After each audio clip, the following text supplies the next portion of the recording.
Coco Gauff's hopes of winning a first Wimbledon title were dashed on Sunday as she failed to make the quarterfinals, but another American is through to her first Grand Slam quarterfinal. So let's talk some tennis. We're going to do it with the founder of Tennis Magazine. That is Thompson, who joins me now. Caitlin, how you doing? I'm doing well. I love watching Wimbledon. Love all this carnage. Hey, it is carnage, and it is very unpredictable. The women's side, it is crazy. No idea who's going to win this. We'll get to that later. But first, we're going to start with Coco Gauff. Bounced by fellow American Emma Navarro, 6-3, 6-4 on Sunday. What went wrong for Gauff, and what went right for Navarro? This was never going to be an easy match for Coco Gauff. I mean, the truth is, grass is just not her surface. She likes a slower ball. She likes a lot of time to set up that big forehand. Her backhand is impeccable, but her forehand is not suited for grass. It's not suited for that fast, quick speed. And the truth is, Wimbledon is a tall order for her. Getting through to the quarters was never going to be an easy path. And frankly, I'm kind of surprised she's made it this far. That's not at all to slight Coco. She's a wonderful kid. Everybody loves her. It was fantastic watching her win the U.S. Open. But what went wrong for her today is just Emma Navarro. Emma Navarro is a solid, incredible mover without a weakness and just steady as she goes. So even on her best day, Coco Gauff is going to have a ton of trouble with somebody like Emma Navarro. And for those of you who were hearing her name for the first time, keep your eye on her. She's a University of Virginia champion, like another woman in the draw, Danielle Collins. And she is just solid and has been improving year on year. She's quite young. She's 24. She's not the 20 of Coco Gauff.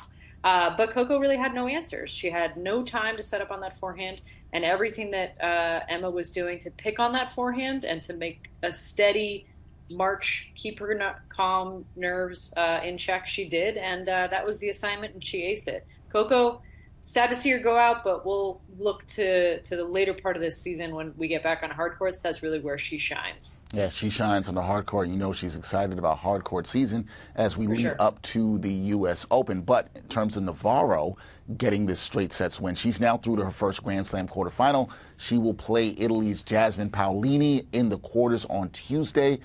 Does Navarro have a real chance here in your eyes to advance to the semis with the way she's been playing? For sure. Actually, that's a really, really interesting matchup. Neither of these women are huge. They both play a real speedy game. They both cover a lot of ground in the court. Paolini is probably the smallest active player. She's, I want to say, 5'2" or 5'3". She made the finals of the French Open. And she's got a massive, massive forehand. Emma Navarro is not a stranger to hitting a lot of pace off both wings, too. So I actually think that'll be a really good matchup. I'm going to give Emma actually the slight draw because I think her game is a little bit suited better for grass, but Paolini, watch for her to do all the sort of classic European tricks that we like to see. A lot of drop shots, a lot of slices, a lot of variety. The Americans tend to have less of that, which I don't love to see. That's why you got to give the edge to the Europeans usually. But honestly, it's a bit of a toss-up. Emma has got a great chance to advance to the semis. But really, that whole bottom half of the draw, it is wide open. So it'll be really exciting to see what happens. Yeah, so you talk about the bottom half of that draw being wide open. That leads me to my last question here, because with Navarro's victory over Gauff, that means Paolini is the only player in the bottom half of the draw to have previously made a Grand Slam final. So with Coco out, we saw world number one Iga Swiatek go out this weekend at Wimbledon. Here's the question. Which woman is going to win it all here at Wimbledon? As much as I like every single player in the bottom half of the draw, we got to remember the top half has probably the most dangerous player on grass. This is Elena Rybakina. She is from Kazakhstan. She is a tall drink of water, and she is cool as a cucumber and loves grass because she's won the title before. She is far and away the easy pick. Another Grand Slam champion, Yelena Ostapenko. She's a real chaos agent. Look for her to get in a fight with herself, her coach, the umpire. But she's pure entertainment. She is also, like I said, a Grand Slam champion. She's won the French. Danielle Collins is having the best season of her life in this, her last season. She's an American who's looking to go out on top. She's made an Australian Open final. So there's a lot more sort of, certainly resume in the top half of the draw. And I have to imagine that it's going to be really, really tough for anybody from the bottom half, assuming, they make the final to put up a good fight, probably against Rybakina.